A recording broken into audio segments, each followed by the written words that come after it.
वेद भी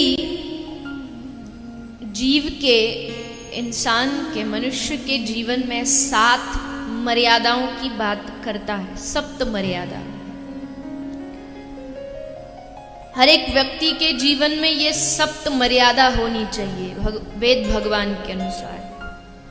और जिसके जीवन में ये 7 मर्यादाएं हैं, वो भले किसी भी संप्रदाय का हो, किसी भी धर्म का हो, किसी भी संप्रदाय का तिलक लगाता हो, भले पैंट शर्ट पहनता हो, लेकिन वो संत है। ये 7 मर्यादा उसके अंदर होनी चाहिए। उन 7 मर्यादाओं में वेद भगवान पहली मर्यादा जो कह रहे हैं वो यही है, मद्यपान। मद्यपान यानी सुरा, जो सोम रस भी जिसको कहते हैं और आजकल की भाषा में शराब जिसे कहते हैं। ये मद्यपान जिसके जीवन में नहीं होगा, वेदों के अनुसार उसका जीवन नियंत्रण में है। किंतु अधिकांश आज ये देखा जाता है समाज में,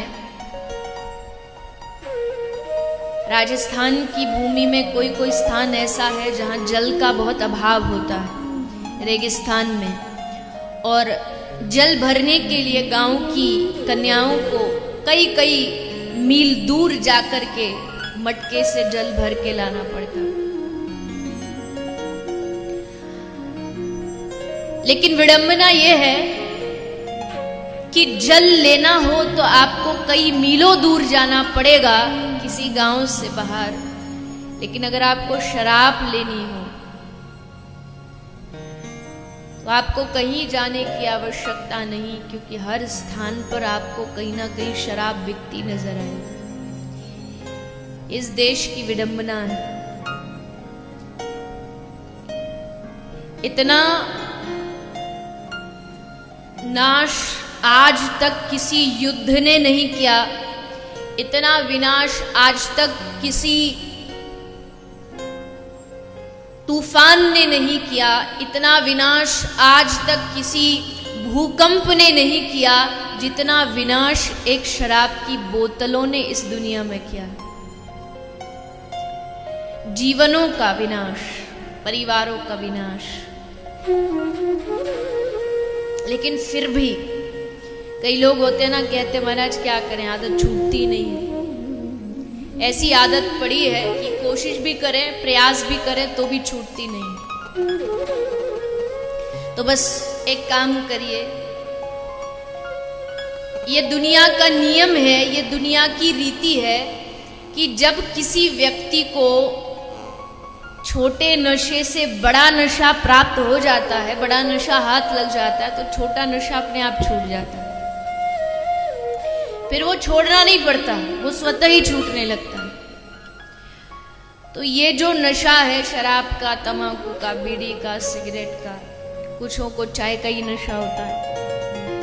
बिना चाय जी ही नहीं सकते, बोले महाराज चाय नहीं पीते तो सर में दर्द हो जाता, ये भी नशा है। तो अगर इन छोटे नशों को छोड़ना है तो कोई बड़ा नशा पकड़ लीजिए, ये अपने आप छूट जाएंगे। अब कहेंगे कि बड़ा नशा कौन सा है, फिर कौन सा है आप बताइए। आप 25 साल हो गए, आपको वार्षिक उत्सव 25वां चल रहा है, तो अब तक तो पता ही चल गया होगा कि सबसे बड़ा नशा क्या है। क्या है मैया, वो क्या है?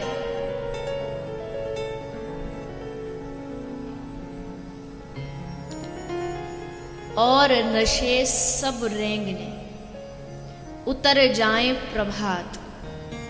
कोई भी नशा हो दुनिया का, उसका असर घंटे भर, 2 घंटे भर, 10 घंटे भर, 12 घंटे भर रहता है। शराब रात को पी के सोओगे तो रात को तो रहेगी, लेकिन सुबह उठ के धीरे धीरे वो खत्म होगी। और नशे सब रेंगने उतर जाएं प्रभात, पर नाम खुमारी नानका चढ़ी रहे दिन रात। नाम खुमारी, भगवान के नाम की मस्ती, भगवान के कथा की मस्ती, एक ऐसा नशा है जब चढ़ता है तो पूरी दुनिया भी लग जाए उतारने में तो इस नशे को कोई उतार नहीं पाएगा। या तो ये चढ़ता नहीं और चढ़ जाए तो फिर उतरता नहीं। ये प्रभु के नाम की मस्ती है, ये प्रभु के भक्ति की मस्ती है। इसलिए जो हरिनाम का रस पी रहा हो, जो भगवान की कथा का रस पी रहा हो, उसको फिर किसी और रस की आवश्यकता नहीं पड़ती, क्योंकि उसके जीवन में एक ऐसा रस उसे मिल गया है जिसके सामने सब फीका। तो पहला है मद्यपान। ये जिसके जीवन में जिसने इसमें मर्यादा बना ली उसका बेड़ा पार। दूसरा है द्युत। वेद भगवान के अनुसार वेद में लिखा है दूसरी मर्यादा है द्युत। द्युत यानी जुआ। जो जुआ खेलते हैं, और पहले के समय में तो बड़े बड़े राजा भी द्युत खेला करते थे, राजाओं के बीच में द्युत होता था। लेकिन ये भी ध्यान रखें, कभी कभी युग बदलने के साथ साथ परंपराएं भी बदलती हैं। उस युग में द्युत खेलना धर्म था, लेकिन आज के युग में द्युत खेलना ये अधर्म कहा जाएगा। तो दूसरा है द्युत। तीसरी मर्यादा व्यक्ति के जीवन में क्या होनी चाहिए? श्री वेद भगवान कह रहे हैं तीसरी मर्यादा जीवन में ये हो, शिकायत मुक्त चित्त। शिकायत मुक्त चित्त अगर हमारा हो गया तो हमको इस दुनिया में कोई भी व्यक्ति दुखी नहीं कर सकता, क्योंकि हमारा जो जीवन है वो अधिकतर शिकायतों में ही बीतता है। कहीं चले जाइए और जो शिकायत करने वाला आदमी, आप उसको स्वर्ग में भी भेज दो, वो वहां भी कोई ना कोई कमी ढूंढ करके उसकी शिकायत करे। हम कहीं भी पहुंच जाएं, हमें सब चीजों से कुछ ना कुछ शिकायत रहती है। कथा में भी आए हैं तो यहां भी दो चार चीजें तो ऐसी दिखाई देंगी जिनका मन में बार बार उठेगा कि ये बताएं कि ये गलत है, ये ऐसा होना चाहिए, वो वैसा होना चाहिए। शिकायत मुक्त चित्त नहीं हो पा रहे हो, सबकी शिकायतें करते हैं। चौराहों पर बैठे बैठे वो रेडी वाले से जो चाय बेचता है उससे 5 रुपया की चाय लेकर बैठे बैठे चौराहे पर पूरी दुनिया की बातें वहीं चलती रहती हैं।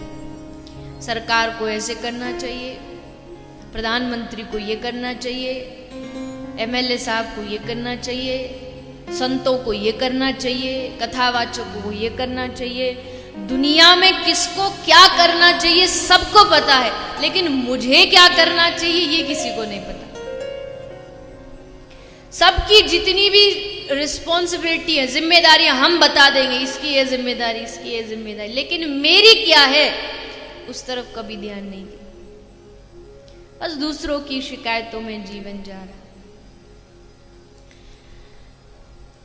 शिकायत मुक्त चित्त। और चौथा सबसे जरूरी, सबसे महत्वपूर्ण, कभी भी किसी नारी का, किसी महिला का, किसी बेटी का, किसी कन्या का घर में, परिवार में, समाज में अपमान न हो। ये वेद भगवान की चौथी मर्यादा है। जिस समाज में नारी का अपमान होता होगा उस समाज को कभी भी धार्मिक कहने का अधिकार नहीं। और आज वही हो रहा है। आप देखते होंगे सुबह 8 बजे की वो न्यूज़ खोलिए, आपको कितने उदाहरण मिल जाएंगे कि समाज में आज नारी की क्या स्थिति है, कन्याओं की क्या स्थिति है। क्यों चलाना पड़ा ये सरकार को बेटी पढ़ाओ बेटी बचाओ अभियान? इसका मूल कारण क्या था? ताकि हम लोगों में जागृति आए, हम लोग समझे कि आज के समय में कन्याओं को, बेटियों को किस कदर आगे बढ़ाने की आवश्यकता है। हमने क्या किया? एक बेटे को पढ़ने जाना है, भेज दिया गया, किंतु एक कन्या को अगर आगे की पढ़ाई के लिए कहीं बाहर जाना पड़ेगा तो माता पिता विचार करेंगे नहीं नहीं कन्या है, इसको नहीं भेजना चाहिए। हाँ अवश्य मर्यादा का भान हर व्यक्ति को रखना चाहिए, किंतु इसका मतलब ये नहीं है कि बेटियों को शिक्षा की आवश्यकता नहीं है। शिक्षा अगर पूर्ण रूप से कन्याओं को प्रदान हो जाए, उनको जो चीज की आवश्यकता है वो पूर्ण रूप से प्राप्त अगर करा दी जाए, तो इस समाज में एक कन्या वो सब कर सकती है जो व्यक्ति अपने बेटे से उम्मीद रखता है। बड़े दुख की बात है हमारे देश के लिए, जब घर में बेटा होता है तो बेटे होने के बाद एक छोटा सा फंक्शन रखते हैं जिसमें भोजन होता है, रिश्तेदार आते हैं, सब लोग इकट्ठा होते हैं, गाते हैं, नाचते हैं, खाते हैं, पीते, मौज करते हैं। लेकिन अब समय बदलना चाहिए। बेटे के जन्म में उत्सव मनाओ, ये आपकी मर्जी है, लेकिन जब एक बेटी का भी जन्म हो तो उस समय भी हर माता पिता को उत्सव मनाना चाहिए कि हमारे घर में ठाकुर जी ने अपनी गोपी भेजी। कहाँ करते हैं हम? घर में ऐसे लगता घर में बेटी हो गई, छोरी हो गई, तो ऐसे लगता घर में छोरी ने घर में चोरी हो गई, ऐसे मुंह उतर जाता है, सब दुखी हो जाते, बोले ये क्या हो गया? अरे क्या हो गया? कन्या आई है तुम्हारे घर, लक्ष्मी आई है, साक्षात ठाकुर जी की गोपी आई है। लेकिन उस समय विचार नहीं आता मन में। किसी ने सच कहा है कि जरूरी नहीं रोशनी चिरागों से ही हो, ये आवश्यक, ये जरूरी नहीं कि रोशनी चिरागों से ही हो, घर में एक हंसती हुई बेटी भी उजाला करती है। एक घर में जब कन्या मुस्कुराती हो तो वो भी घर में उजाला करती है।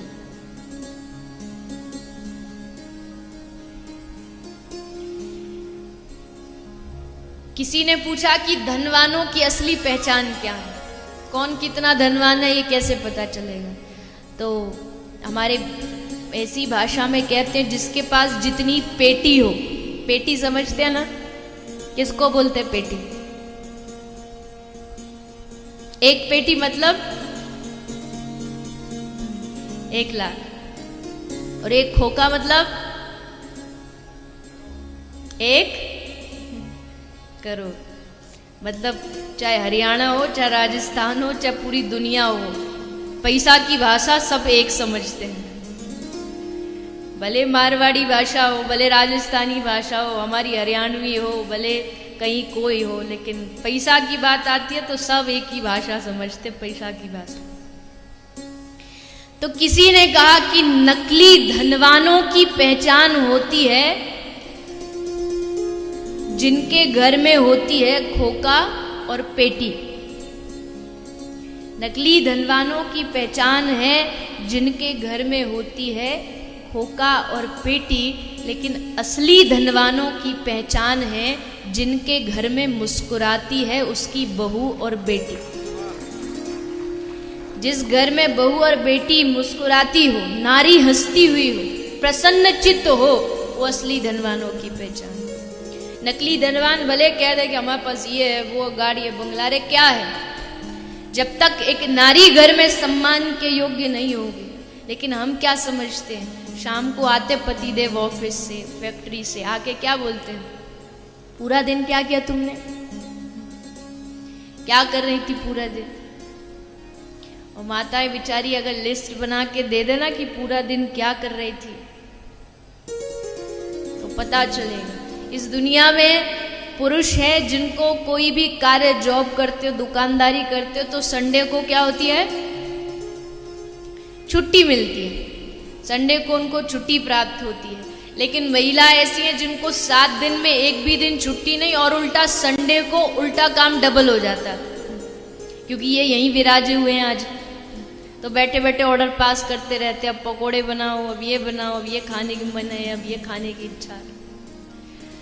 होली, दिवाली, भाइयों को छुट्टी प्राप्त हो जाती है कि ऑफिस से छुट्टी मिल गई, लेकिन माताओं को होली, दिवाली और कार्य और बढ़ जाता है, और काम बढ़ जाएगा। तो ये मत सोचिएगा कि ये क्या घर में बैठी बैठी करती है। एक माता एक महिला घर में हर व्यवहार को निभाती है, हर व्यवहार को निभाती है, इसलिए उनको छोटा मत बनाइए। और माताओं से भी प्रार्थना है कि कभी अगर थोड़ा क्रोध में होके पतिदेव बोल भी दें कि क्या करती हो दिन भर, तो उसके लिए उखड़िए भी मत। बोल देते हैं कोई बात नहीं, आप बस अपने कार्य में लगे रहो, क्योंकि माताओं का स्वभाव होता है। सुबह सुबह उठी, भोजन ब्रेकफास्ट बनाए, नाश्ता बनाए, पतिदेव आए, टेबल पे बैठे, नाश्ता कर लिया। अब उठ के जा ही रहे थे तो फिर पूछती है कि कैसा बना। तो पतिदेव बोलते क्या? बोले क्या? बोले नाश्ता मैंने बनाया अपने हाथों से, कैसा बना? बोले हाँ अच्छा था, पर मेरी मम्मी से ज्यादा बढ़िया नहीं था। और वो बस सीधी सी नॉर्मल सी भाषा में कह करके वहां से निकल गए। अब वो तो चले गए, लेकिन यहाँ श्रीमती जी बैठी बैठी सोच रही, माँ के जितना स्वादिष्ट नहीं था तो जाओ ना उन्हीं के पास, यहाँ काय को मेरे से काम कराते रहते हो, वहां जाके खाओ ना उससे। बैठी बैठी बैठी बैठी सोचती रहती है। क्या बोलती है? अगर उसको कोई उल्टा बोल दे तो सहन नहीं करेगी, लेकिन खुद बैठी बैठी क्या बोलेगी? खुद बैठी बैठी बोलेगी मैंने इस घर के लिए सब कुछ दे दिया, नौकरानी बन गई मैं इस घर की। अब इस बात को पतिदेव बोल देता ना कि तू नौकरानी है इस घर की, तो हंगामा हो जाता। लेकिन अपने मन से कुछ भी बोल सकती है, बोले नौकरानी हूं इस घर की, नौकरानी बन के रहती, दिन भर लगी रहती, फिर भी देखो सुनने को क्या मिलता मुझे। अब पतिदेव तो ऑफिस में, ये बैठी बैठी यहाँ पूरी मनी मन किताब बना रही है। ऐसे कैसे बोल दिया मुझसे, ऐसे कैसे बोल के चली। सोच ही रही थी कि इतने में एक सहेली का फोन आ गया, और उस सहेली ने आग में घी डालने का काम किया। वो पूछती है क्या हुआ, आज थोड़ी उदास उदास दिखाई दे रही है। बोले क्या बताऊं बहन, आज ऐसे ऐसे बोल के चले। बोले हाँ ऐसे बोला तुझे? बस अब वो जो किताब थी अब उसका साइज और ज्यादा बढ़ जाए। अब और बैठी बैठी क्या क्या मन में विचार करेगी, ये कर दिया वो कर दिया, ऐसा बोल दिया वैसा बोल दिया। और फिर जब शाम को वो आएंगे ऑफिस से, अब वो तो भूल गए, उनको नहीं पता कि सुबह क्या बोला था, वो तो भूल भाल के अपने काम में लगे थे, सब काम हो गया। अब शाम को आए तो बस सब चुपचाप बैठी। तो पति आके बोलता है क्या हुआ? अब जैसे बोला क्या हुआ, तो अब और मिर्च लग गई। बोले मुझी से पूछ रहे हो क्या हुआ, सब काम करके अब मुझी से पूछते हो क्या हुआ। तो कहने का अर्थ है कि माताएं बहनें भी अगर बोल देते हैं कभी कभी पुरुष कि क्या करती हो, तो इतना मन में विचार ना बनाए। आप तो जानती है कि आप इस परिवार के लिए क्या कर रहे हैं, तो कोई क्या कहता है क्या नहीं कहता है वो सोचने की क्या आवश्यकता है। भाइयों से भी प्रार्थना कि अपने घर में चाहे वो माँ हो, चाहे बहन हो, चाहे बेटी हो, उनका सम्मान, उनका आदर हर पुरुष को अति आवश्यक करना चाहिए, ताकि आपका घर, आपका परिवार, आपका समाज और आगे बढ़े। तो कभी भी नारी का अपमान ना हो। और वेद भगवान की 5वीं मर्यादा है कि यहां तहां मारपीट न करें। यहां तहां जब आप हाथ उठाते हैं, गलत कार्य करते हैं, तो आप मर्यादा का भंग करते हैं, आप मर्यादा को तोड़ रहे हैं और उससे वेद भगवान नाराज होते हैं। 6ठी मर्यादा वेद में लिखी है कि किसी भी जीव के प्रति कठोर ना बने।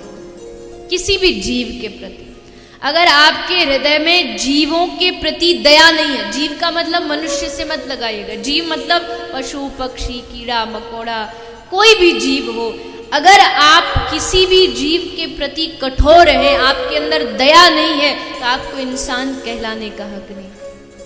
आज ये समाज में समय आ गया है कि आज की जो यंग जनरेशन है, आज का जो नौजवान है, उसको लगता है कि अगर मुझे अच्छी सोसाइटी में आना है और अपने स्टैंडर्ड को बनाना है तो मुझे मांसाहार खाना ही पड़ेगा, तभी मैं माना जाऊंगा कि हाँ बड़ा पढ़ा लिखा आदमी है।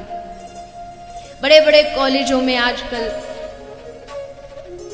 मांस छोड़िए, आजकल के बड़े बड़े कॉलेज, बड़ी बड़ी यूनिवर्सिटियां मांग उठाती हैं कि हमको अपनी यूनिवर्सिटी में बीफ पार्टी करनी है।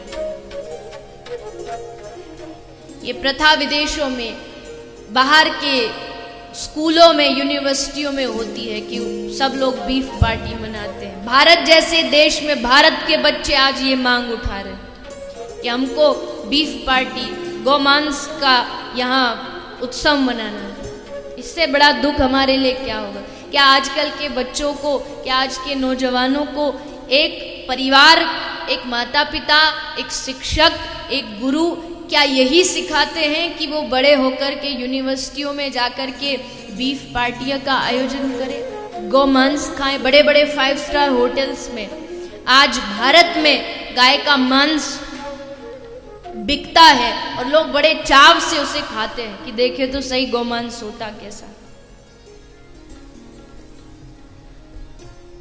आप जब शमशान जाते, किसी व्यक्ति की मृत्यु होती है तो शमशान जाते, और उसका दाह संस्कार करके जब घर आते हैं तो क्या करते हैं? क्या करते हैं? स्नान करते, नहाते हैं। क्यों? क्योंकि हमको लगता है कि आपने स्पर्श नहीं किया, लेकिन आप बस गए ही थे वहां, फिर भी आपको लगा कि शरीर अपवित्र हो गया है। आप किसी मुर्दे के साथ में जा रहे हो तब आपका शरीर अपवित्र हो जाता है, आके नहाते हैं, और वहीं आप मुर्दे शरीर को लेकर के खा के अपने पेट को शमशान बना रहे हो। इससे अपवित्रता और क्या होगी? शरीर को शमशान बना रहे हो। इसलिए जहां भी पशु पक्षियों को मारा जाता हो वहां साक्षात कलयुग का निवास है। और 7वीं मर्यादा श्री वेद भगवान कह रहे हैं, ये अंतिम मर्यादा है, और वो है निंदा न करना। निंदा न करना। हमको निंदा करने में इतना आनंद आता है किसी का, इतना आनंद रबड़ी रसगुल्ले में भी नहीं आता होगा जितना किसी की बुराई करने में आता है। इतना ध्यान से सुनने बैठ जाते हैं जब किसी की निंदा होती है। हाँ हाँ बताओ बताओ, हमें भी बताओ क्या बात चल रही थी। वो कहेगा नहीं नहीं भैया कोई बात नहीं, बस ऐसी। बोले नहीं नहीं हमें तो सुन रहा था, कुछ बात कर रहे थे तुम किसी के बारे में। माताएं बहनें घर का पूरा काम छोड़ देंगी, लेकिन जाके पूछेंगी बहन तू कह क्या रही थी, बता किसकी बुराई कर रही थी। इतना निंदा में व्यक्ति घुस गया कि उसको लगता है कि निंदा सुनना बड़ा अच्छा कार्य है। लेकिन निंदा, आप ये बताइए, आपके घर में कोई कचड़ा लेकर के आपके घर में कूड़ा फेंक रहा तो उसको फेंकने दोगे या रोकोगे? क्या करोगे? रोकेंगे कि नहीं? अवश्य रोकेंगे। आपके दुकान में कोई कचड़ा गंदगी फेंक रहा हो तो आप उसे रोकेंगे कि भैया हमारा ये दुकान में कचड़ा मत फेंक। आपकी दुकान में कोई कचड़ा फेंके तो आप रोकते हो, लेकिन आपके 2 कान में जब कोई कचड़ा डालता है निंदा का, तब क्यों नहीं रोकते? तब तो बड़े मजे से सुनते कि बताइए बताइए क्या हुआ, तब बड़ा आनंद आता। इसलिए वेद भगवान कह रहे हैं निंदा न करना और न सुनना, ये जीव की मर्यादा में होना चाहिए।